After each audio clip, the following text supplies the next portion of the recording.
Hello and welcome to Conversations with the Voice of Reason. I'm your host, Benjamin Boyce, and today's conversant is Thaddeus Russell, who's the founder of the Unregistered Academy, which is an online education course portal, and he's also the host of the Unregistered podcast. In this conversation, we talk about the post-liberal pushback to progressive hegemony and various different historical links and ties between the various different groups that are agitating for more actual liberty. You can find links to Thaddeus's work down there in the description, and if you enjoy this content, consider liking, subscribing, and donating via the links below. Without further ado, here is Thaddeus Russell. So are you West Coast? Yeah, I'm north of Seattle. Oh, where? Washington. It's Snohomish County. Yeah. Okay. Is that where you've always been based? No, I grew up in California. I was in Chicago for a bit, Portland, Olympia. Then I just moved up here. Where'd you grow up in Cali? Oh, Sacramento-ish, Rockland, Loomis. I don't know how well you know it. My son lives in Sac, Okay. Yeah. and I'm in the Bay right now, and I grew up here too. Yeah. Sorry to hear that. Yeah. Tell me How about is it. the... Well, no, but the thing is, I was living in Oakland for 3 years, and then I just moved out into the suburbs, so it's much better now. But Oh, good. the Bay itself, the Inner Bay, yeah, it's atrocious. I mean, just Isn't that atrocious. amazing? The crime is just out of control. So, Yeah. tell me about yourself real briefly, and then I'm sorry, I got a hard stop at like 12:30. Okay. We can hit the Um, ground running. Yeah. okay, yeah, but you were at Evergreen, is that right? Yeah, Evergreen State College in Olympia, Washington. Were you an undergrad then? Yeah, I went there later in life. I Oh, was okay. tooling around writing novels, and I couldn't get anywhere, so I decided to plop down and just spend 4 years studying lit and producing Oh, books wow. and stuff. Yeah. So Then you weren't Evergreen, a yeah. student of Brett and Heather? No, I didn't meet him till after the fiasco Yeah. happened, actually. Okay. And we kind of hooked up Cool. afterwards because I was one of the few people who was on their side, I guess. And then Yeah. plus, like, I went there to study literature, and they handed me probably the best story one could be handed to tell with all the Hmm. primary documentation. So it was Yeah, a yeah. Cool, pretty man. wild, ruckus All right. ride. Yeah, awesome. I don't want to waste your time because I know you want to No, do a long thing here. So yeah, let's go. I'm ready. No, yeah. I was just watching your debate, I guess, with Stephen Hicks about modernism, Uh, postmodernism. uh-huh. Interesting stuff. Okay. I don't know if the discourse is still around postmodernism and modernism. I've been investigating a lot of what I think would be adequately or accurately described as post-liberal people on the right. I'm wondering where you are right now, and especially with the current political situation developing with Trump getting into office and looks like using the full executive power that he was offered to possibly be what is called a change agent of lasting Hmm. value. So I'm just wondering, yeah, Are we starting? Or is yeah, this? let's Oh, this is go. going. Okay, let's Yeah, go. You're recording. yeah, pre-record. Okay, well, I'm in trouble already then. Yeah, well, let's see. So, um, I mean, the postmodernism question is separate from the post-liberal Yeah. question. There is some fascinating overlap, though, between some postmodernists and some post-liberals. Alexander Dugin would be maybe the most Uh, uh, famous and important. He was on my show a couple of years ago. And there is a postmodernist, post-liberal right wing, I suppose you could call it. And I'm not I mean I'm right, I don't know what I am. I mean I'm definitely pretty sui generis in terms of my politics, but I mean in terms of public policy, I'm pretty straight libertarian, but then on all sorts of cultural issues, I'm kind of lefty sounding. And then I'm a postmodernist, which I can explain what that means. It doesn't need to be relevant at all. There's no much of my work is you don't need to know that at all. You'll never even know that I hold postmodernist ideas. But hmm post-liberalism is something I'd love to talk about. And in fact, we are planning a course at my school, Unregistered Academy, on it. We're trying to decide who to include in it, whether to include the left or just the right. Yeah. Um, but I mean, on my show on Unregistered, many of the leading lights of what you could call post-liberalism or illiberalism, which is I don't like that term. Yeah.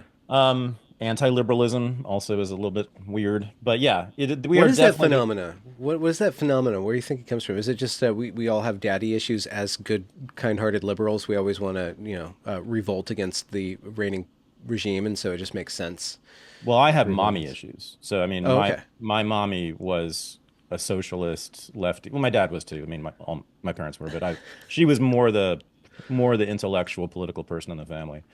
And so I've been sort of deconstructing or attacking or and moving away from that politics for about now I'm 20 years, 30 years into it. Yeah. When I was in grad school at Columbia, I started to turn, and that's when academia turned against me when they realized what I was doing. So For the very first time. Hopefully not the yeah, I mean, I was last. I was doing great at Columbia and was getting all the fellowships and all the teaching gigs and whatever. And then they actually I did give presentations about my work, and that's when I was starting to turn against the Then left. you opened your mouth. Yeah, and then they disowned me, and then it became increasingly difficult to get jobs in Yeah. academia. Um, but and that so we're talking about like the late 90s there, Hmm. and ever since then, as you sort of know, right? We have seen the growth and development, and now sort of explosion, I should say, I could say, in public consciousness of what you and I are now calling post-liberalism or a post-liberal movement, and this is sort of alt-right is another term that's been used to describe this phenomenon. The new right has been used to describe this phenomenon, but that's an old term being used again, so it's all confusing. Yeah. What I'm talking about when I say it is people who reject, I would say, the cosmology of liberalism, meaning the entire worldview of it. And when I say liberalism, now Hmm. we have to say, very precisely post, I mean, 20th century liberalism in America, like that thing. Woodrow Wilson, Franklin Roosevelt, the New Deal, Okay, so social progressive social era welfare, leading progressive. It to the begins with the post-war progressives. consensus. Okay. Totally. It begins with Okay. the progressive era. The progressives are the root of everything that we hate. That's if you want to find the origin of damn near anything that we dislike now on the post-liberal side here, look to that era, 1880s to about 1920. You'll see it. It's a phenomenally totalitarian and openly totalitarian ideology was progressivism. I mean, they didn't made no bones about it. Totalitarian and imperialist, um, eugenicist, but to me that was sort of the least of their sins. Hmm. But really, really interested in social engineering, Yes. right? By top down, by elites, self-appointed elites from exclusively Ivy League and elite universities who Could will, you yeah, uh, could we compare and contrast totalitarian to authoritarian? Because a lot of the what makes the classical liberals so-called so wary of the post-liberals, especially on the right, is that they are openly authoritarian. But I don't think they're openly totalitarian, and totalitarian has something to do with getting in people's heads. Or maybe you exactly. could explore that. Yeah, that's exactly how I think about it. So, I mean, Jean Kirkpatrick sort of coined the term totalitarian when she was Reagan's, I think, UN ambassador back in the 80s. Hmm.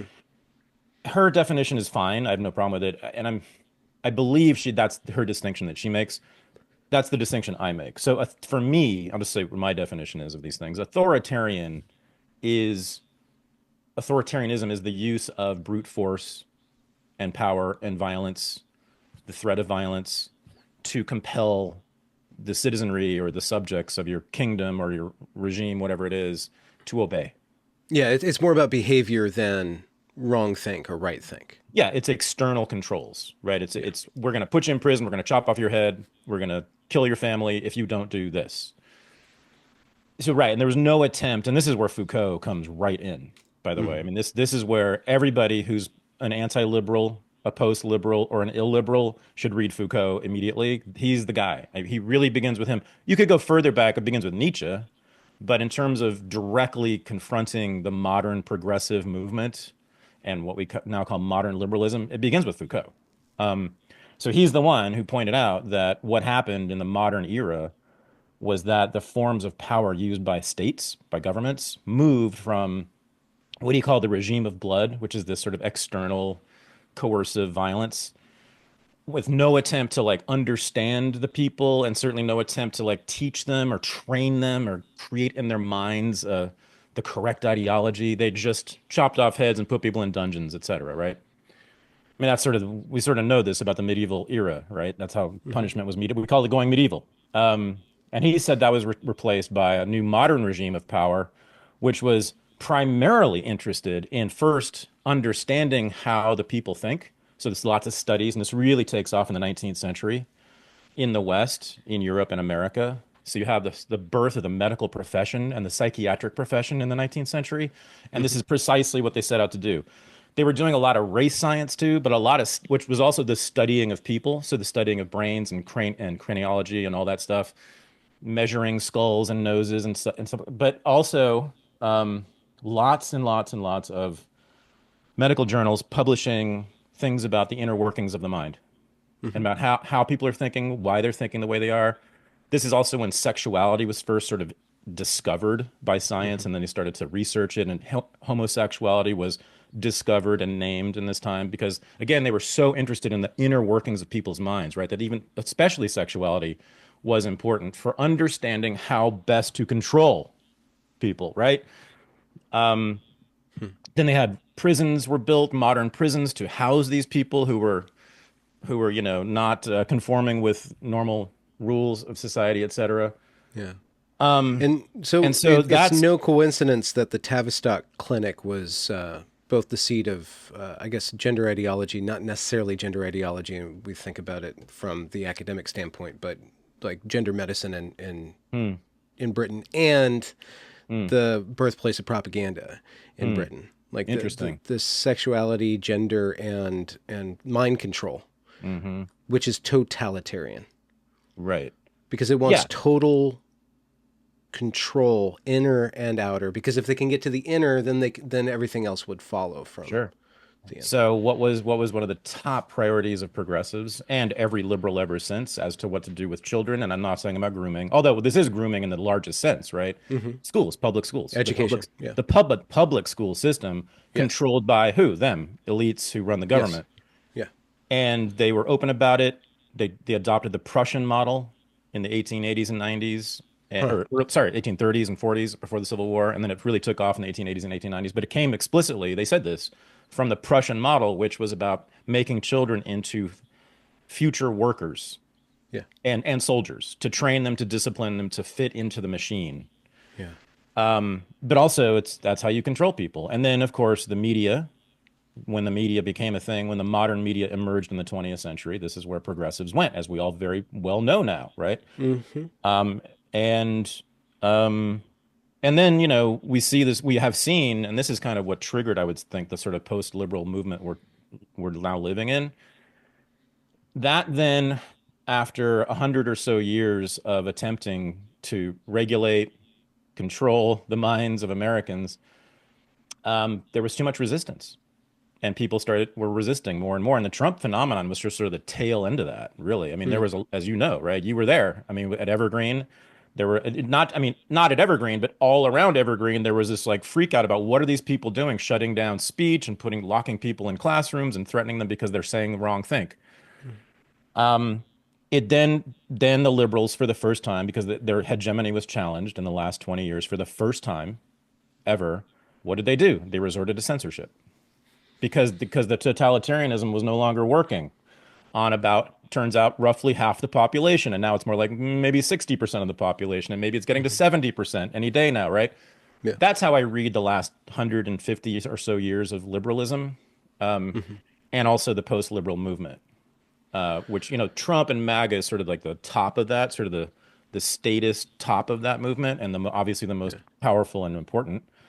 But it's a broad cultural movement that you and I have been a part of, and what Yeah. these all these podcasts in our space are Yeah. about. There's an Yeah. interesting tension between the classical liberals and the more hardliner dissident right elite theory people, which is what I've been covering for a while, because I think that the elite theorists following Yarvin, who I keep on going back to his work, just I Hmm. don't know why, it just melts Hmm. my brain and makes me think in ways that I'm not supposed to think. But there's a tension between the classical liberals who feel like the disaffected liberals, the politically homeless camp, the left me camp, like they still want to preserve liberalism. They're Mm, really, and I think that, even the post-liberals that are openly post-liberal and attack liberalism, they still act like liberals too. They still want more or less multiculturalism, more or less a soft power government. If yeah. you get down into, well, how do we fix things? They usually revert to education. We just need to educate our way out of this. Oh yeah. So what do you think about that? Well, you're in the Northwest, so you know about anarchists. Well, Right? yeah, I do. My college buddies basically founded Antifa in Seattle in the 1990s, early Oh yeah. 1990s, when it was the Oh Black Bloc and the yeah. WTO thing. WTO. Yeah, yeah, They yeah. all moved to Seattle. They were all anarchists, radical weirdos, and they kind of were basically among the founders of that whole thing, which now Mm. we know and love so well. But before Evergreen and before the takeover of downtown Portland, all that stuff in recent Yeah. years, the last thing Antifa in Portland were marching for was Medicaid. They were marching, they had a march in the streets and multiple protests to support Medicaid, Okay. the government funding of Yeah. healthcare, Yeah. a government run healthcare system, run not just by the state of Washington, but by the United States government, which I thought, according to anarchists, was the seat of all evil. But Yeah. now we want. So I said at the time, and I still say it: scratch an anarchist, you'll find a liberal. Mm. Scratch a socialist, you'll usually find a liberal, including my parents, who very quickly showed themselves to just be New Deal liberals after claiming to be Trotskyists for their whole Yeah. adult lives. There are a handful of true Marxist, radical, revolutionary communists who are truly post-liberal and don't want any of it. Right? They want the Soviet Union, or maybe they want Mao's China, but there's nothing liberal in that. But that's a handful. I mean, if you look at like Democratic Socialist America, DSA, which is the biggest socialist organization, it's bigger than it's ever been, by the way. Oh, it's all Bernie Sanders politics, which means it's Yeah. social democratic politics, which means it's statist, top-down government Hmm. stuff, welfare state stuff. There's nothing anarchist. Whoops, there's nothing anarchistic or fundamentally illiberal about it. Hmm. Yeah.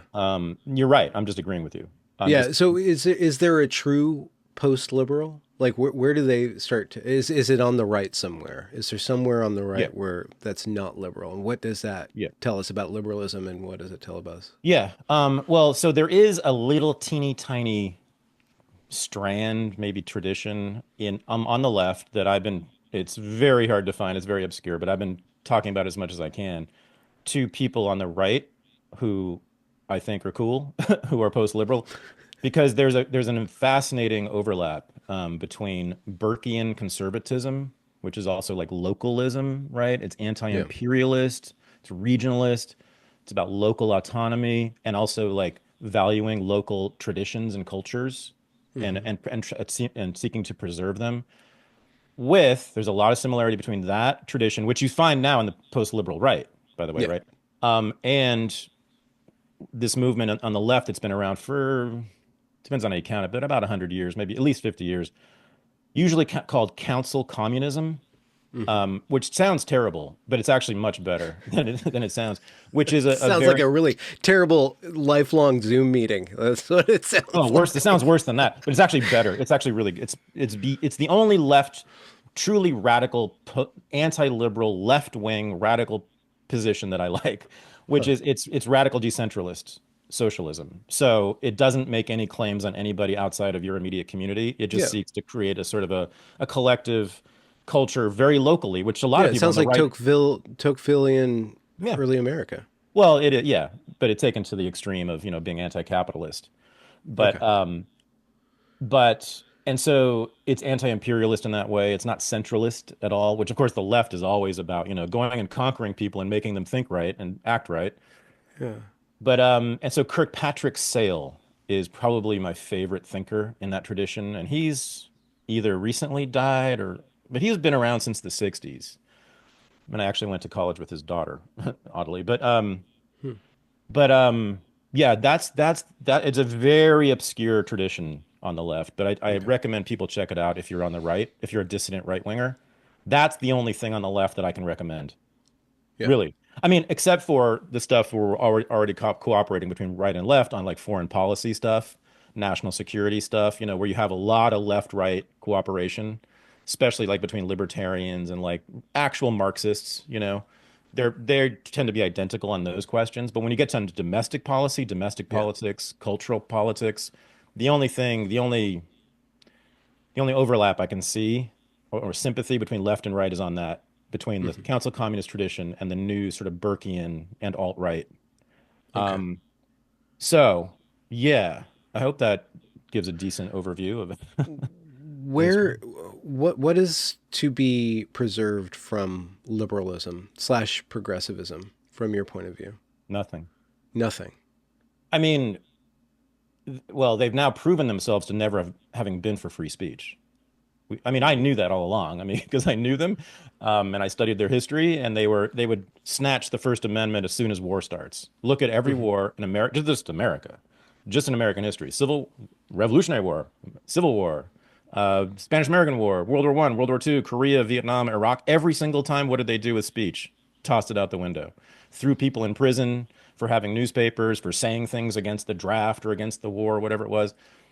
But in between the wars, liberals talked a really good game and actually did a fairly good job of preserving free speech. And the Brandenburg decision in the Supreme Court from the 1960s, which makes it's a damn good decision. Like I like it, and I'm a radical guy on this stuff, but like it's everything's legal except for direct incitement. Hmm. Those were liberals doing that. So, I used to be like, cool, those are my people, and this is good. And even if I don't like them on certain things, at least they always have our back on speech. Yeah. Yeah. But, in the last 10 to 20 years, as I said earlier, they showed us that once their hegemony was challenged, free speech is no longer this luxury that they can afford. Well, Right? When they were yeah. dominant in every institution, they could say, "Oh, sure, have speech because no one's going to challenge us." Right? Go ahead, talk your radical shit, whatever. No, you're never going to get power, so it's fine. But once MAGA emerged and sort of the whole dissident movement underneath MAGA emerged, Hmm. we see they knew they for the first time in the history of American liberalism, their actual material institutional power was challenged, and they immediately said, "Fuck the First Amendment, Yeah. lock these people up." So, but from just vanilla normie political level analysis, free speech is a core liberal value. So you would preserve that, or I are think you it's a saying that lie. No, this? I think it's a lie. I don't Okay. think I So don't they see claim any. that because it was Yeah, no, I don't see expedient any for them. sincerity. I don't think, first of all, as I Okay. said, during every single war, they No. tossed the First Amendment out.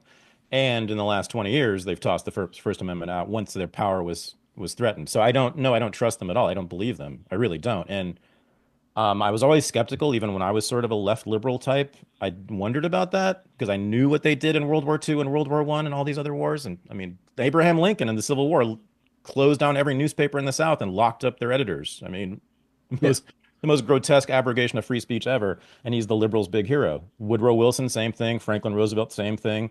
And these are the biggest liberal heroes. So how on earth can we trust them on free speech, especially given what they've done recently? No, there's nothing in the liberal tradition. I mean, the classical liberal tradition is different, of course. We're not talking about that. We're not talking at all about that. That's an entirely different animal. I have a different critique of that. It's a different thing. And there Okay. are parts of that that I do value, but nothing in the modern liberal tradition. It's all about social engineering and essentially totalitarianism. And then also, I mean, just immense, profound racism. The race, and I mean just making race the most important thing in people's minds, making it the most important social phenomenon. That's the liberals doing from the Hmm. get-go. They've Yeah. always done that. Since the Civil War, it's been liberals who have been pounding into our heads who's white, Yeah. who's black, and what that means about us. Yeah. I just want to pause and suss out the like a little bit of nuance that you're putting in and changing the word racism, which on the street means you don't like Right, black people. Let's say if you're white, or right, if you're Hispanic, you don't like white people or whatever. right. But what you're saying is the like scientism is the worship of science. Racism, in how you're saying it right now, is the worship of race. Yeah, I've never heard it said that way, but I love that. I think that's exactly right. It becomes almost like an idol.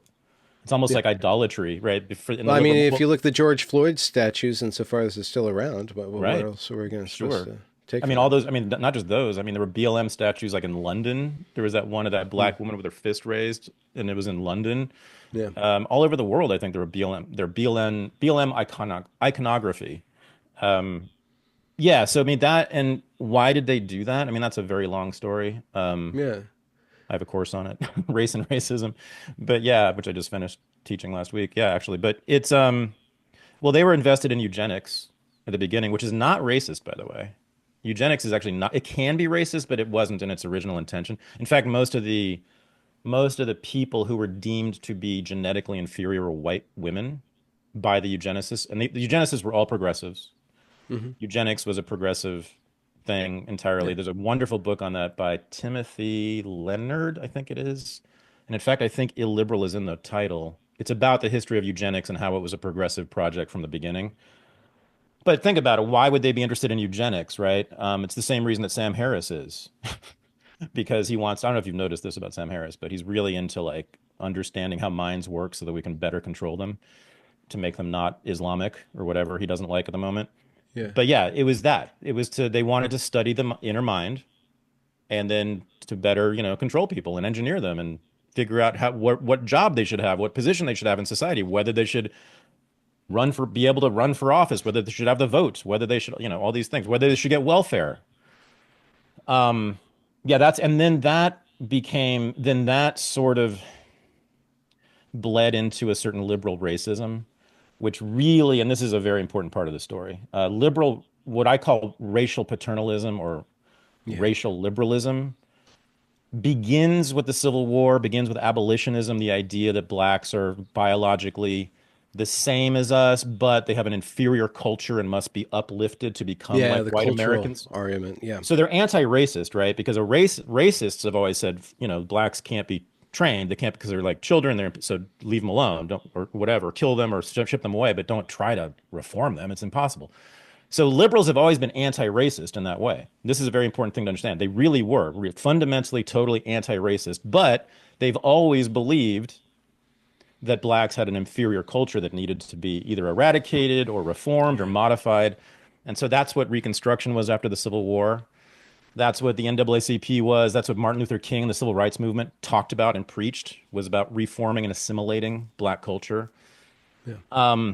And Well, where do we that go from that? Do we world, leave the races? Do we leave the ethnicities to just do it, go their own way, and somehow figure out a superstructure that can promote harmony? Because we're all living on top of each other now. I mean, I am an actual anarchist, on these questions. So Okay. I like to think of myself as like the only anarchist because, yeah, I'm leave I well think enough that's the only alone. way to be an actual anarchist, to Yeah. just be the only one. I mean, I've noticed that I don't like anybody who calls themselves an anarchist. So, but no, yeah, I'm a radical decentralist, individualist, Yeah. anarchist. I hate all forms of social control and social engineering. So yeah, Even local, even like well, right. I mean, voluntary that's where local I'm less. I'm much family. less right when it's local, especially if it's hyper local. I'm much more comfortable with that stuff. But in the Yeah. United States, everything is so centralized because we live in the biggest freaking country and empire in history. Yeah.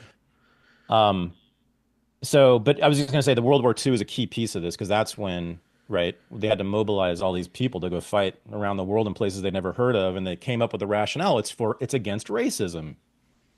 The Japanese became racist in the public imagination, which they were against the Chinese and others, and of course the Nazis, right?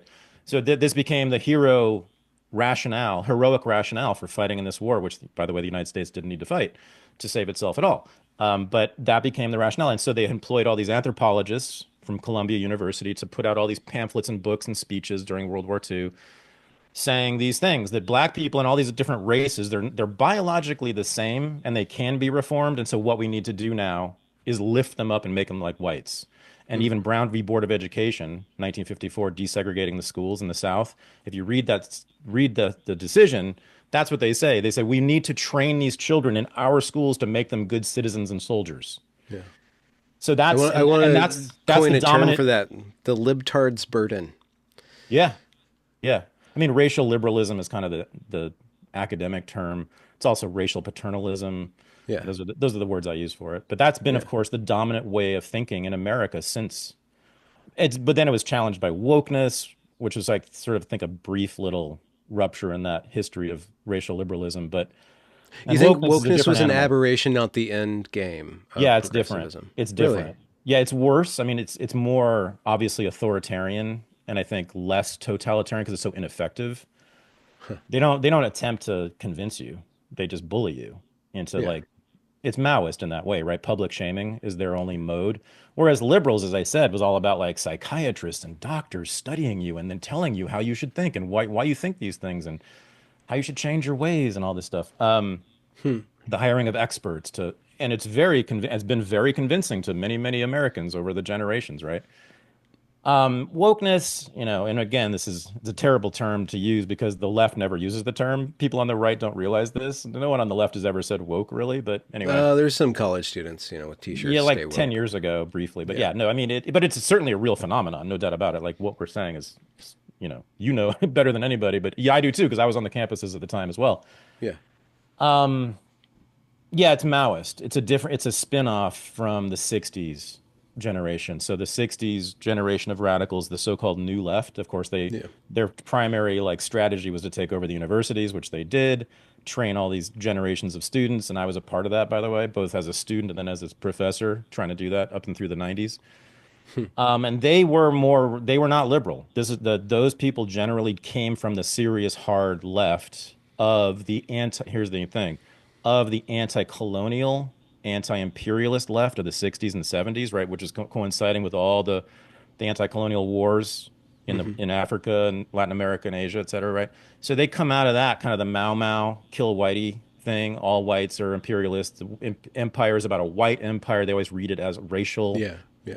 And they learned there were a lot of Maoists. I mean, a Maoist like Norman Finkelstein, who I like, and he's good on some things. He started as a Maoist, and he was part of and that again, it's about public shaming and authoritarianism, and very non-analytical, non-sort of intellectual, very sort of dumb in that way, brute force kind Yeah. of left politics.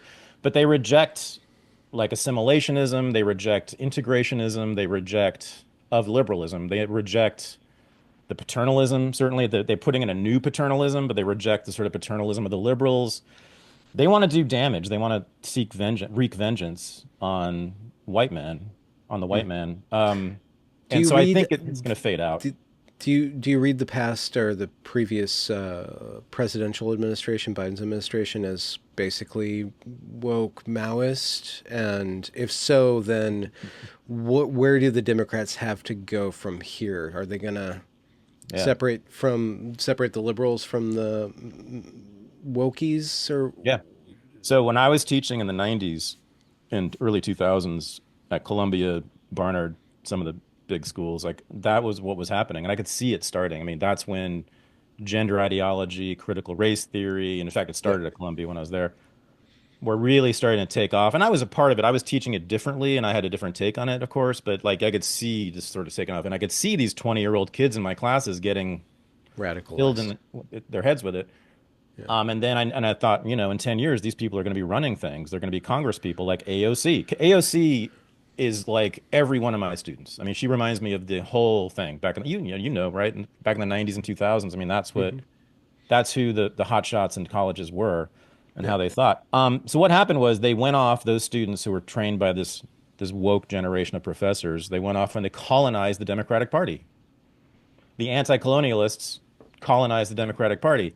So Yes, the they Biden do. administration was really to me like being held hostage by them because Yeah. Biden's not that. There was no authority anymore. He's an old New Deal liberal. I mean, Yeah. Kamala Harris too is like an old New Deal liberal. I mean, but they've been forced to talk the talk because, as I said, their shock troops, the rank and file, the people who are actually activists, they come out of these woke universities. So they had to. Okay. And I think that the Dems, I think, are now facing their own civil war over this stuff, and we'll see how it's resolved. But I don't know. Well, there's a repudiation of that at the ballot box with the return of Trump. But I wonder, that's why my interest, and also the interest of a lot of the classical liberals, once wokeness kind of got, put away or at least damaged, there was a bunch of infighting on the not left. And the classical liberals felt the need, I think, instinctually to distance themselves from the harder Mm, right or the mm, post-liberals. And that's where mhm. you see a lot of tension. I think that's where power is being played out right now. I think that the old Democratic Party is probably, maybe they can resurrect themselves because they still have a lot of money and stuff, but it's the classical liberals versus the post-liberals. I think that's where the tension Hmm. is. I think there's another category, but that's certainly one tension. But Okay. I mean, classical liberals to me are either libertarians or kind of classical conservative Republican types. Yeah. Right? The original, what I see is the original civil war within the Democratic Party over this is the intellectual dark web. That's to me, Yeah. that's how I read Sam Harris, the Weinsteins, Barry Weiss, that Sam Harris, all that crew. Those are, I'm quite sure of this. They are the Democratic Party liberals of before wokeness. Yeah. They want to take the Democrats and liberalism back to the 1990s, back to the 1980s, right? Yeah. Yeah.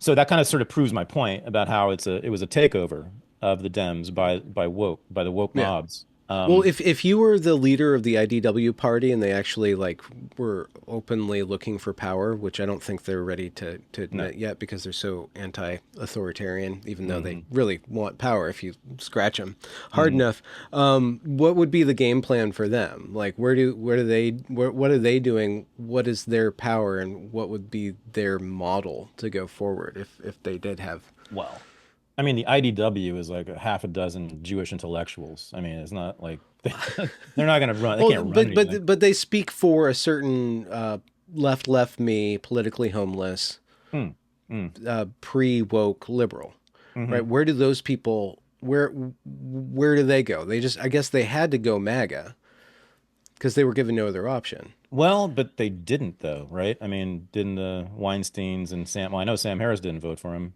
I don't No, think did the Weinsteins? Maybe. Oh yeah, Brett did, right? yeah, Brett, yeah, Brett yeah. did. I don't know about Eric. But Uh, insofar as they represent a voting bloc mm, or mm, mm, mm. a center of education and Gotcha. political legitimacy, like Right. what would you tell them to work on, or where would they go? That group of politically Yeah, homeless the people. crazy MAGA Trump coalition, which is the wildest The Big Ten. coalition in American political Yeah. history, right? I mean, it's got all kinds of people in there.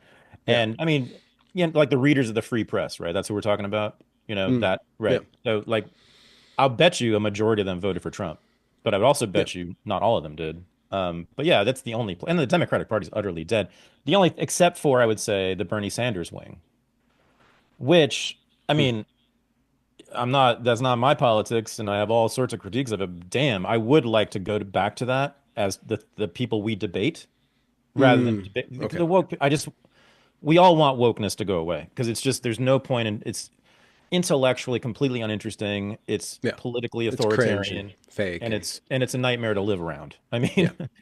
mean, so yeah, no, but the Bernie Sanders, and he got dragged into it too. He hated wokeness at first, and he was just forced to talk the talk too. But let's have that fight, which it used to be about like social democracy, socialism, welfare, Medicaid, Medicare. Should the government run programs, or run parts of our lives? Do we need a public education system? Let's have those fights. That's important. Hmm. And then on foreign policy too, because they were terrible, right? They all supported Vietnam. They all supported every war. I mean, the Social Democrats, the Bernie Sanders people. I mean, he basically supported every war. AOC voted for Ukraine funding over and over again. She voted for Iron Dome funding for Israel before that. Yeah. Um, so that's, I think, the only hope I have of the Democratic Party becoming interesting. We're the opponents. Yeah, right, Yeah. exactly. Yeah, Yeah. because they do. I mean, there are real arguments over there, about like welfare. And by the way, half of MAGA is for social democracy too. Hmm. And like listen to Steve Bannon, he sounds like a communist half the time, which I find fast. I mean, I just think it's so interesting right now. The intellectual ferment we are in right now because of Trump's win and because of everything he's been doing. It is the most fascinating time, maybe in my lifetime politically in America. Really. It is awesome. Yeah, right now. Everything's shaken up. Everything's on the table for questioning. All the big stuff is being talked about, and like we find out what USAID was all about. And once they did that, it's like, oh, this is how the American empire works. Oh, we pay people overseas to overthrow their governments, and they're everywhere. And people are like, what? And let's talk about that now. Yeah. And it even gets down to theology. Like J.D. Vance, the thing about Ordo Amoris, did you follow that? The Yeah, I saw the that. hi- and I mean I did two shows on this Hierarchy. question because it's the Yeah. main question. If you're a Yes. Christian, I read it as you're obligated to believe all people are your brothers and sisters and they're all God's children and you have equal duty and obligations to them as you do to people who live in your town. I'm not a Christian. That's why I'm not a Christian, because it's inherently imperialist to me. But if you claim to be a good Christian, you can't be America first. It just doesn't make sense. But JD Vance was trying to square that circle by creating this hierarchy of loves, which you Hmm. don't find in the Bible, you find in later Christian theologians, especially in the 20th century. But it's just an amazingly important question to deal with, whether I'm right or wrong on it. It's just this is it, right? Are we an evangelist? Are we an evangelical nation? Are we an evangelical people? Does that mean we must go out and save our brothers and sisters wherever they are? Which, of course, always means war in American history. Doesn't mean we should bring people in from other countries to help them. Doesn't mean we should give all people welfare to help them. Or should we just be concerned about our own locality, which is actually my politics, by the way, right? I am against all that stuff. But if you're claimed to be a Christian, I don't see it. I don't see. So I think what I'm telling MAGA to do is get rid of its Christianity. Like, it Well, what do you doesn't mean make by Christian? sense. Huh. It doesn't make any sense to me. I Yeah. mean, in terms of like political Christianity, you can be a Christian and have all sorts of politics. I think that's fine. But to be a political Christian, which they claim to be, and then say, oh no, we only care about Americans. It's like, wait, how's that? Was that what Okay. Jesus said? I don't think he Yeah. said, you know. Well, that's very progressivism. I mean, that's one of the arguments that Yarvin keeps on iterating in his earlier work about, the strain of progressivism is just cleaned He's up, Christian. de-theologized Christianity. Yeah, he stole that from me. Uh, Oh, really? Do you well, guys know each other back in the day? Michael Malice and I and Curtis have debated this. Like I mean, the three of us have said that Yeah. repeatedly, but I've been saying it for like more than a decade. I don't know when Curtis started saying it, but it doesn't Okay. matter. It's fine. He's right, and Malice is right too. Yes, absolutely. To me, it's progressivism, socialism, all left-wing politics is basically just it's Christian morality without the supernatural stuff. Hmm. It's exact. What It's is your what's your stance on the ability for human beings to be atheistic in groups? Like, what is the role of religion in group formation, which is another word of saying politics? I mean, it is the glue. I mean, Yeah. historically, it's usually the glue. Whether it's, I mean, I see, to me, there are secular religions, even though that sounds like an oxymoron. I mean, that's what I'm talking about. There are modes of thought, systems of thought that mimic religions, especially Christianity, but just without the God in it, Hmm. right? So again, the moral code, the norms, right conduct, it's all taken from Christianity. I mean, Yeah. Bernie Sanders is just a flagrant Christian, but he just doesn't believe in the God. Hmm. Um, so yeah, I mean, that's how, I mean, that's the sort of social function I think religion has played historically, for better or worse. I'm just sort of stating like how it's worked. It's an ideology. And so no, you can't have a community, sort of a self-identified, self-defining community without an ideology to make sense of it, right? Who is a member of our community? Where is our community? What belongs to our community? You know, Yeah. there has to be some system of ideas attached to it. And And so it's you, as an anarchist, I would guess shy away from promulgating such an ideology, or no, yeah, like no, a I mean, value set. I'm just interested in always being aware of it. That's all. I mean, Okay. just I'm not necessarily anti anything. All I care about is let's be clear about what's going on Hmm. and evaluate these ideologies according to our own values. So, like with MAGA, like I didn't vote for Trump. I'm not a part of the MAGA movement. You had three chances. You didn't even I know. take a bite of I the know. apple once. But like Jesus, I mean, 3/4 to 90% of what he's done so far, I think is great. The 10% is horrendous, but it's probably not going to come to fruition anyway. But like the most of what he's doing, I love. So there's a, but I also have all these critiques of MAGA ideology clearly and how they think and all this stuff. And right. Yeah. So just be clear about what's going on. There's no Yeah. point. I mean, this is where Curtis Yarvin and I are sort of similar. Like there is um, his sort of his permanent elite argument comes from James Burnham, the managerial revolution, right? Which is that the elite never really changes. It just sort of recycles itself, and the people, popular movements, popular protest, all that stuff has very little direct effect on who governs and how they govern. Um, Hmm. I think that's mostly right. I don't think it's entirely right, but I think I'm mostly sympathetic to that. Hmm. And I wonder so, if the elite, the permanent bureaucratic class, will adapt to Trump in order to, survive. oh yeah, I mean, I think they already are. I think you're seeing that. I mean, the ones who are going to remain with jobs, you Yeah. know. Yeah. Yeah, I mean, what else? Yeah, I mean, you already see all this liberal capitulation to him. It's really funny. I mean, Hmm. just at least rhetorically, you can see it, right? They've softened a lot, and they're now sort of call him the president. They use his name now, and they talk about him as if he has legitimate ideas that need to be debated, not just talking about Yeah. his skin or his racism or whatever it is. Yeah. Yeah, so I mean, oh yeah, the deep state. I mean, the permanent administrative state, the Washington D.C. federal bureaucracy. Those people. I mean, they know what's good for them. Yeah. I would assume there's sort of going to be subversive cells within the administrative state who will continue Do you to. think there'll be a left wing backlash to Trump? Well, that's the interesting thing, and I'm waiting. We'll see. I mean, I've heard little noises here and there about the resistance continuing, and we need to stay strong, but I haven't seen anything more than a handful of Reddit sort of posts? celebrities saying this kind of thing. So, I don't Yeah. know what the left does now is anybody's business because they just had a bomb dropped on them, Yeah. Yeah. and they have a gaping hole in a crater in the middle of their their Yeah. thing, and so they're It's probably just amazing that they reeling. didn't see that coming. That was really odd Well, phenomenon. I mean, I didn't totally see it coming. I mean, I didn't see it. I didn't think he was going to have such a resounding victory. I thought he was going to Hmm. win, but I didn't think it was going to be like this. Hmm. And we'll Hmm. see. I mean, he's just been 2 weeks, so who Yeah. knows? Yeah. Well, in the dismantling or the kind of the erosion of the post-war consensus, there's still an American empire.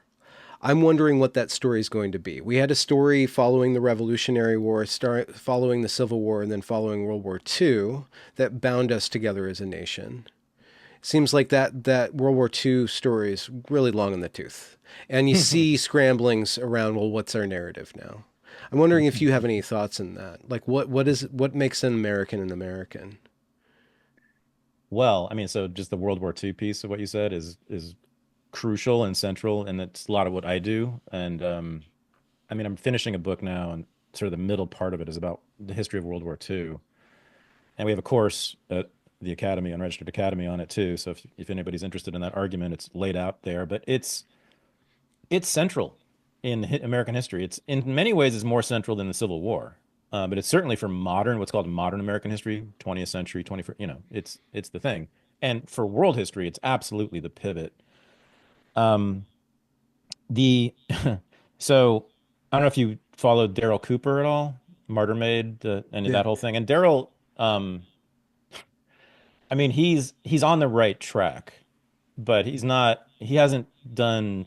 I actually haven't watched his recent stuff on this, so I don't know. But like I think he's just rolling it out now. yeah, he's just. I don't know, but like when he did the Churchill thing, it was very brief and it was kind of truncated on when he was on Tucker Carlson. So like I don't know what his full argument was, and it was a little janky. Like it wasn't fully presented, fully fleshed out, and that's why he got trashed, I think, so much. But he said, there will be there. We are on the cusp of a massive, profound revision of the history of World War II, in particular, the involvement of the United States in World War II and Great Britain, but especially the United States.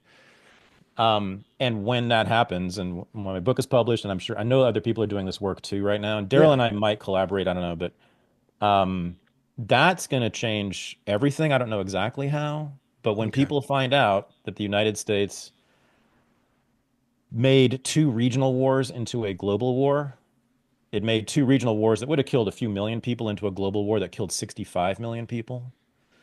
That Hitler had no intention of killing the Jews until the United States entered the war in 1941. In fact, he did not want to kill the Jews. It's a long story.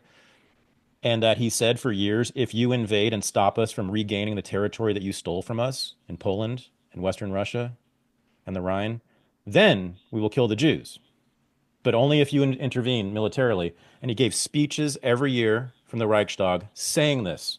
to all the Western nations and offering to send the Jews to them. Every year we'd say, we'll put them on our own boats and ship them to you, America, Great Britain, France, whatever. And they all refused, right? And none of them allowed Jews in throughout the war at all. None. And then they intervened militarily to stop Germany from gaining back its own territory, which was stolen from it by the Allies after World War One. And so it goes on and on. The intervention of the United States made the Holocaust a thing. It fulfilled the Holocaust. It didn't cause it, of course. I wouldn't say that Roosevelt did the killing, but he forced Hitler essentially to do it. And then, of course, in Japan, that's another long story that's a little better known, but that was Roosevelt forced Japan into that war, no doubt about it. So why would America up the ante? Is it just power politics? They saw an opportunity to dominate What do you mean up? Oh, with World in War World II, War like, II. Yeah.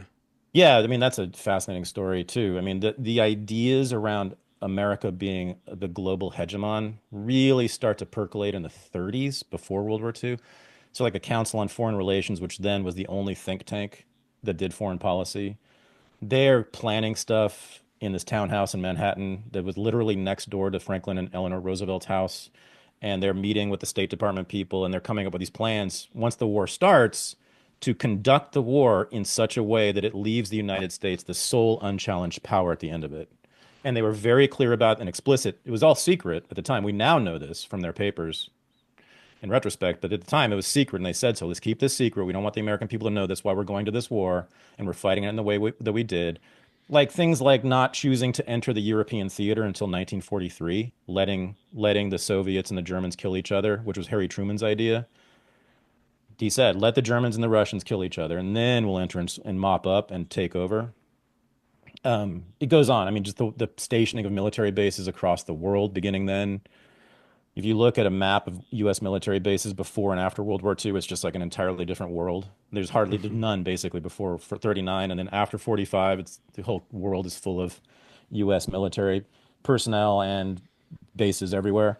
So yeah, it was. But the bigger answer to your question is, believe it or not, the idea of the United States of America as a global empire with globalist ambitions begins with the founding fathers. Yeah, it is a ridiculous myth that the founders, including Washington, were isolationists. His Entangling Alliances speech, if you read it, actually, if you actually read it, not just that one line, you'll see he's not at all interested in disengaging from Europe and other countries. But the Jefferson, Adams, Franklin, Hamilton, all of them talked about the United States, America, taking the place of Rome. They wanted the United America to be everywhere. And what was Thomas Jefferson's first thing he did when he became president? He sent the Marines to Tripoli and did a regime change operation, overthrew the king, and replaced him with his brother, who was sympathetic to the United States. This is Thomas Jefferson, Mr. Yeoman farmer Republican. John Adams had fantasies that he wrote about in his diary when he was a young man about being the global emperor and again, America taking the place of Rome. He wrote about this extensively. More compelling than Barack Obama's fantasies in his diaries. But oh yeah, sorry, that was a cheap shot. But well, you know about Barack Obama? Speaking of global empire and presidents, I mean, you know who his parents were? I knew his mom was CIA. Yeah, yeah. USAID. I wrote a review of two of his biographies for Reason magazine about 10 years ago, and I found out that both his father and his mother worked for the CIA through USAID, by the way, but for the CIA. And so he was raised by the empire. He was raised essentially by the CIA. Can I get your thoughts on why global? What is the why does somebody want to be Rome? Where does that ideology take root? Because a lot of the problems that I see that are being critiqued by the post-liberals come down to this: we want to tinker with the whole world, like all the WEF and like eugenics and like saving Africa from itself. It's all like, Rockefeller's, like after he earned his fortune, he spent it in creating a better world. So where is that? Yep. what's the precedent of thinking that you are God? Awesome And question. Yeah. I mean, it's my maybe my favorite question because I can't answer it fully. yeah, So clearly, as I've been saying all along here, a lot of it's Christian, just comes from a Christian morality about a universalistic universals. morality, right? Okay. Now, but then people should immediately say, but there's lots of Christians outside America who never became imperialist. Good point. So that doesn't fully explain it.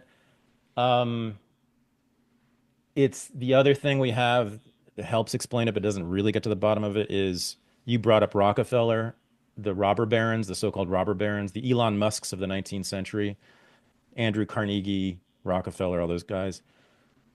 Max Weber, the German social scientist, wrote an amazing book, early 20th century, called The Protestant Ethic. And Hmm. part of that, he makes a few really important arguments in there, but he makes a really amazing, fascinating point about the robber barons. I mean, it's speculative. You can't prove this, but he's sort of psychoanalyzing them. And he says that um, because of their immense wealth and the power that it conferred to them, because they were the Elon Musks of their time, they'd had that kind of power at that time. They gained a desire to become godlike creatures. Yeah, He, Nimrod. but he argues that that's actually why they became big businessmen, not to make money. They're not interested in money for themselves, only money for power. So Rockefeller, the Rockefeller children, I don't know if you know this, they all wore hand-me-down clothes, and one of his sons had to wear girls' clothing because he wouldn't spend any money on them. Rockefeller never went to parties. He just worked all the time. Carnegie too. They just worked all the time. They were super strict, stringent Puritans. Never enjoyed the material benefits that they accrued. I mean, and so for Weber, Max Weber, his theory is that that's why they founded these companies and made all this money and gained all this power so that they could be a Jesus figure and exert, or even a more like godlike figure and exert all that power through it. But that doesn't really explain why they had that um, set of beliefs or that sort of mentality. Sorry, Yeah, I'm dinging here. that's Um, fine. I can so see yeah, a way of looking at that where it just converges that the person who ends up on the world stage wants to be there. And whatever their means to get there is secondary to getting on that world stage. And once they're on the world stage, then they can Soros the world. They can Musk the world in the direction that they see is best to shape it. But so there's something about the American genome that we don't like to tell ourselves as American that is world domination. And you're saying, if you, salaciously, I would say, you just dropped it in there, that the founding fathers had already cracked that plan. oh yeah, well, it's evangelical, right? And that's sort Okay. of my theme here. Yeah. Now, I mean, there's the European empires, and there was, especially the British Empire, there was a lot of evangelical thinking. I mean, they did, Yeah. Cecil Rhodes is the man to look to there.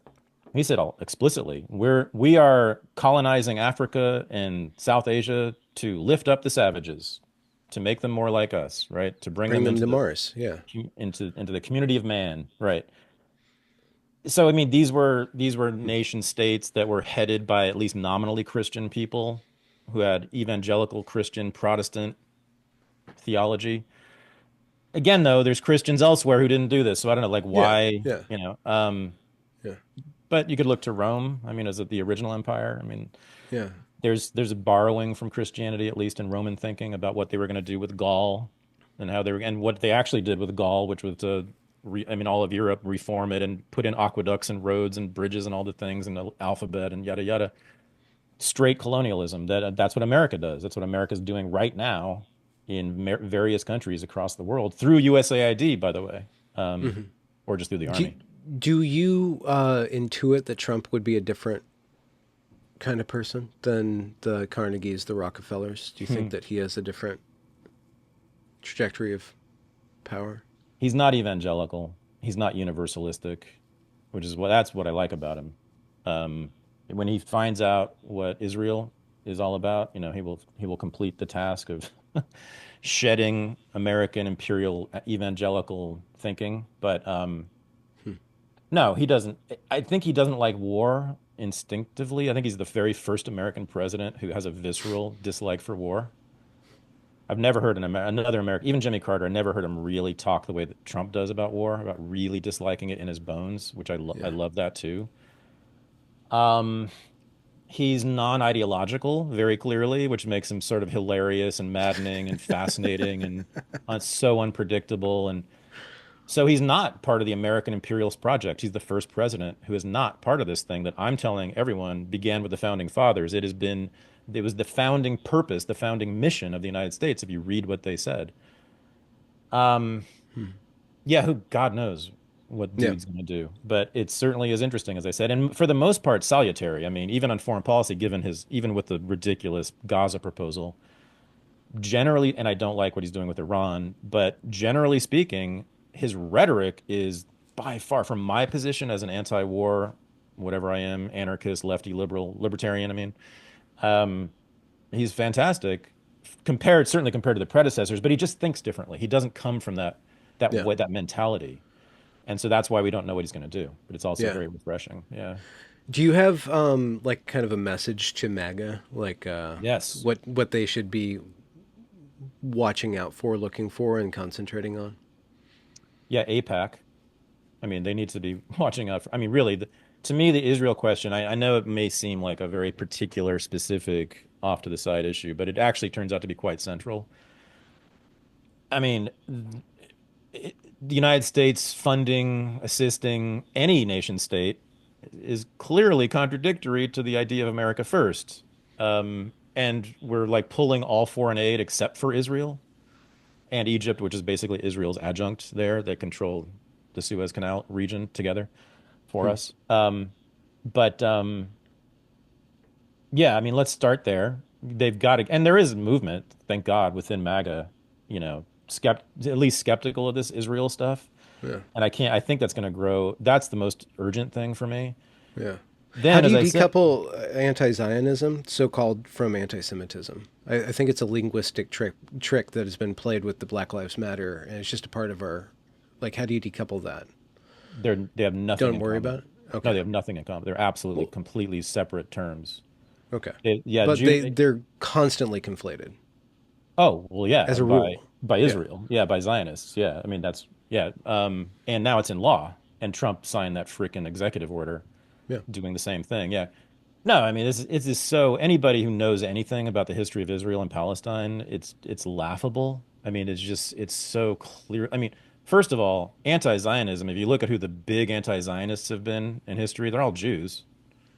I mean, like all Jews. I had when Gaza started, I had like 10 straight people on my show who were anti-Zionists, and every single one of them was Jewish.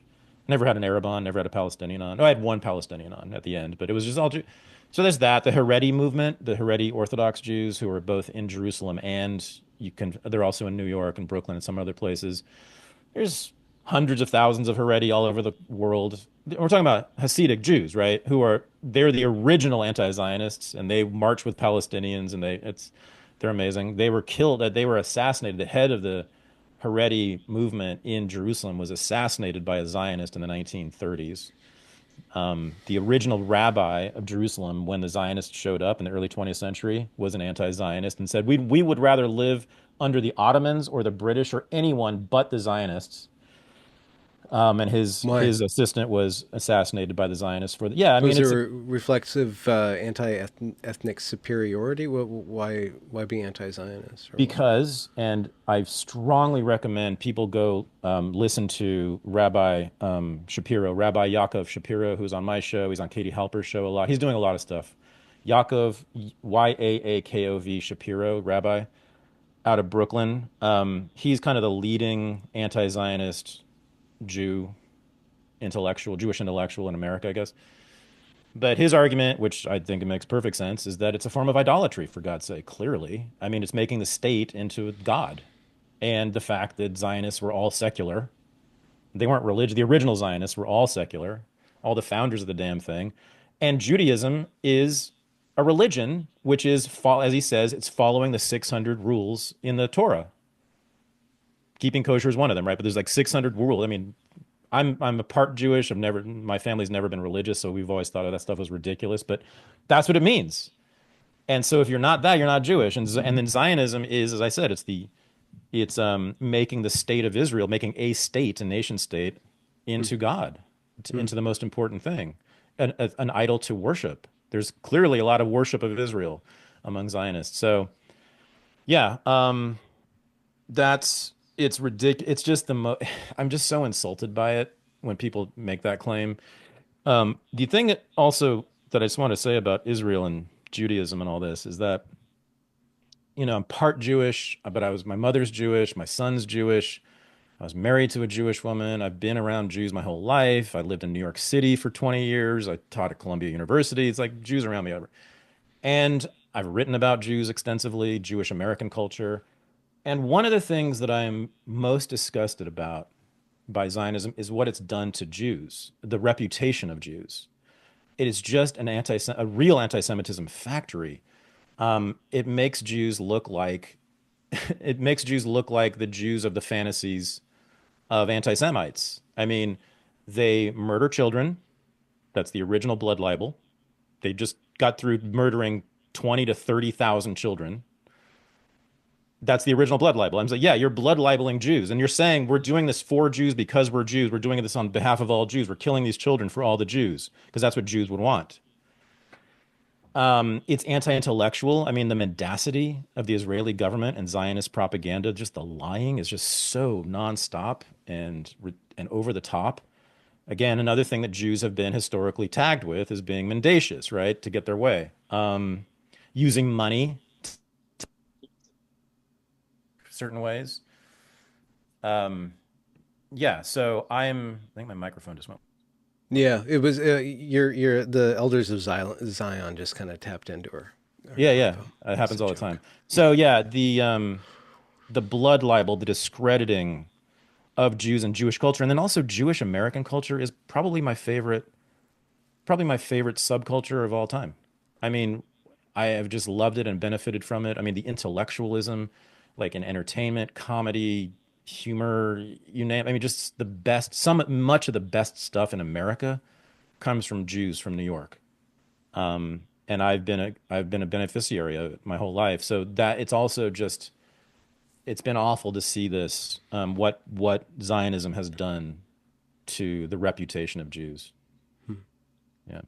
So I know you have a heart out, so I'm going to have us wrap up, even though I would love to talk to you for hours and hours and hours on end. So thank you very much for the hour and change that we've Hey man, I got love ahead. your questions are so awesome. I love these questions. It's great. Yeah. What are you working on now? Mm, And well, before we talk about your work and where people can go to find you, hmm like what's the pressing question for you right now? Like the hmm. pressing historical moment that we're in right now. Like what is?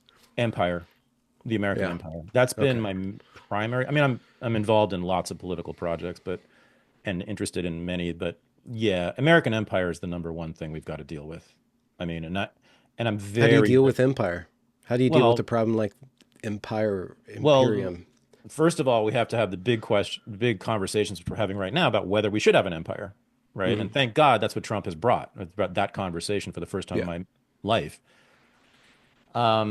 Once the answer is no, then it's about making specific proposals to close specific bases, to stop funding certain nation states, ending foreign aid, like really ending foreign aid, all foreign aid, cutting the military budget, which, my God, Steve Bannon and Donald Trump are saying we need to do radical cuts in the Pentagon budget. I mean, this is happening. No wonder they allowed somebody to try to take him out.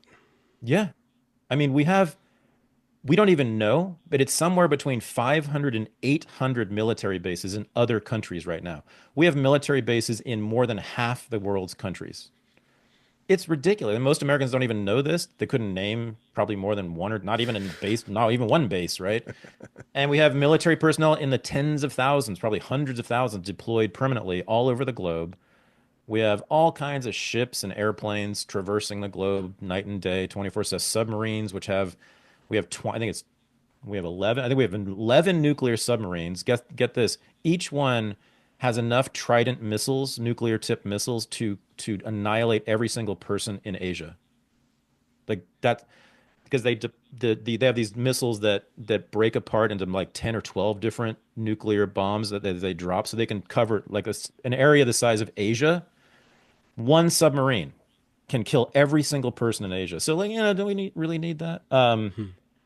Nuclear disarmament is part of this too. I mean, we've all lived my entire life. I mean, we used to worry about this when I was Hmm. growing up as a kid in the 70s and 80s. This was a thing. Like we would worry about nuclear bombs killing us. You don't hear about this anymore.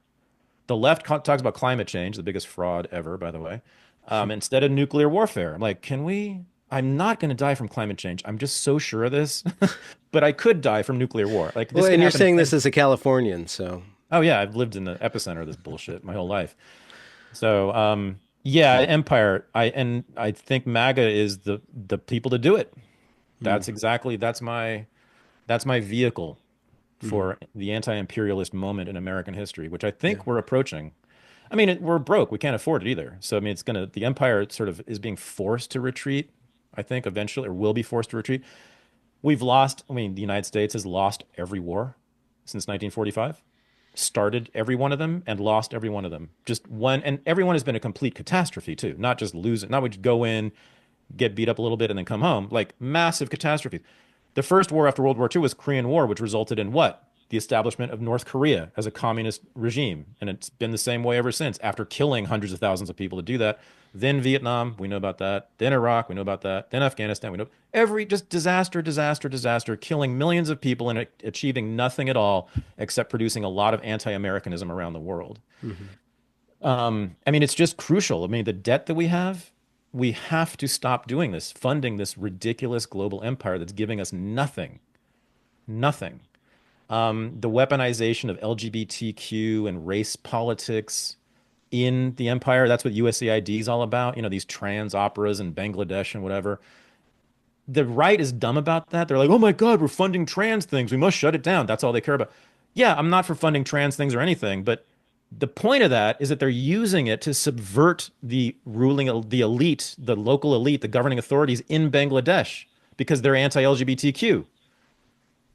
It's an imperialist move. Why are we funding that at all? Why are we trying to seek mm, regime change in other countries halfway across the world? And only part of MAGA is even getting that. They're just mad about the trans stuff and the well, trannies and the yeah, drag queens. yeah, So yeah, and also I guess the last thing I would say to MAGA right now, yeah, you got to get over the trannies. I mean, I don't like it. The drag queens are not hurting anybody. I mean, this is such a tiny microscopic issue, and it really boils down to just flat out homophobia, which I don't care if you hate gays, that's fine with me. But like as a politics, what does it get you? mm, And again, there's zero evidence of drag queens really doing anything bad to anybody. Um, can we focus on real politics now? It's like, does anybody think that pedophilia is a good thing and the pederasts who like rape children are fine? No, like they go to prison forever and they get murdered by the prisoners when they're there. Like this is not a social problem. You know what I mean? We mm, have universal agreement on what to do with those people. So that whole groomer obsession for about a year, led by my friend James Lindsay, just it was just the dumbest thing and so counterproductive when they could have been talking about American empire, mm. demolishing DEI, now the stuff they're doing now. But for a long time there, they were so obsessed with this ridiculous, weird shit, believing that there's satanic pedophiles who run the government. I mean, there are many, many people who I think are otherwise smart on the dissident right who believe that. I'm like, you don't need to think that Joe Biden's a pedophile. Why do you need to think he's a pedophile to oppose him lock, stock, and barrel? I mean, it's ridiculous. Yeah, I mean, I know he sniffs on girls and stuff, but like, yeah. it's not, it's not really a I, thing. I don't think you're going to ever get around, especially in America, like these fever dreams in political discourse. I think it's just kind of part of the bread and circus that's just kind of baked into how we. Well, I mean, we can at least talk against it though when it's Yeah, really stupid. I mean, yeah, like the left wing obsession with racists, right? Everybody's a mm, racist, whereas for the right wing, everybody's a pedophile for some reason. It's so strange. mm, mm, But yeah. So those are the things. Focus more on Empire, less on drag queen story hour. mm. Thaddeus, where can people find you when they're going to find when they get there?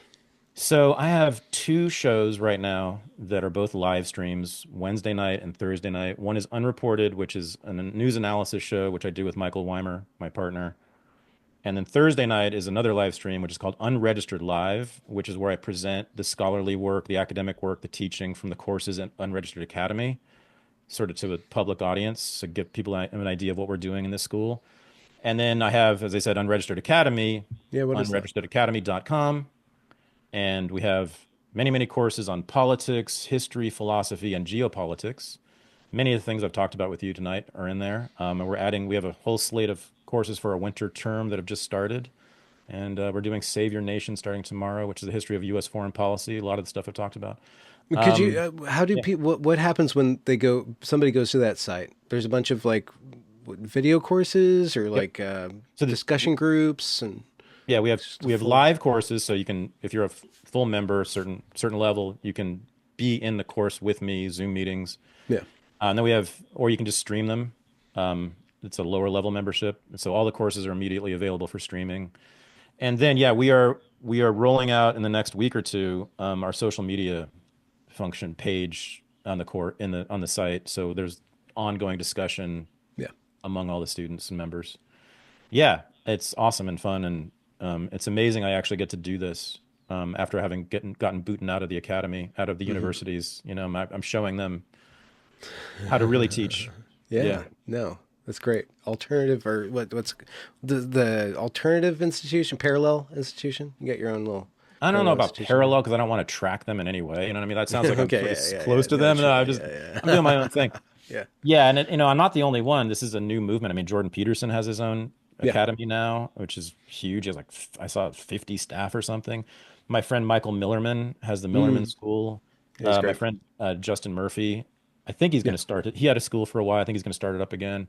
So there's some of us who've been doing this, and there's more coming. It's also the future. There's no doubt. Like I think within 10 years, I think you'll have more colleges closing, and you'll Yeah. have many more alternative education sites like mine. Yeah. I wonder, did you ever think about, we should end up but accreditation? Do you think that this will get legitimized at some point? So accreditation is one of the biggest corporatist scams. Okay. I wonder if Trump's going to get to this. So to get accredited in this country, you have to be accredited by a formally recognized accreditation agency. That But accredits itself. guess who accredits the accreditation agencies? The Department of Education. USAID. Yeah. Close enough. Yeah. So in other words, you basically cannot get accredited unless the United States federal government approves you. Yeah. And the way you get accreditation, you have to show that you have a certain number of library facilities, certain number of dorm spaces, certain number of, a certain number of PhDs on your faculty, a cafeteria that serves healthy food. It's all this stuff that's impossible unless you're a billionaire, right? It's just a way to preserve the monopoly that the universities have. Like, and guess what? They all have the same exact ideology. Isn't that weird, Benjamin? All the universities have the exact same freaking ideology. Have you noticed that all the students and all the faculty across the country and every university basically think the same? Yeah. And they have a monopoly. They can't be challenged by upstarts like me. Yeah. Isn't that weird how those go together? Yeah. So I was criticized just recently. Close the DOE. Yeah. I was criticized for going to Evergreen because I should have known it was woke. I'm like, you go to any college, it's Evergreen now. Like, you go to college. I went to the that. Evergreen of the East. I went to Antioch College. Which Yeah, I is heard of that. just as nutty. I mean, super ultra stupid woke. That's how I met my wife because she went to Antioch and she had the same. Yeah. That's experiences wild. You guys both come from. That's so weird. Yeah. I love that. You and I are like the only people probably who graduated from those schools who have these ideas. Yeah. No. I would think. Pretty much. I don't know anybody from Antioch who's a dissident. Oh, okay. Who survived it? Yeah, I'm just saying, like, it's taught everywhere, but yeah, who goes to those? No, I mean, who went your route. I don't know anybody other than you and me who came from those schools and went the direction we went to. Yeah, man. Thank you. This has been great. Excellent. I'll catch you later, and I'll link everything in the description. Thank you very much, Thaddeus. You have a good day. Thank you. Blast. Thank you. Cheers.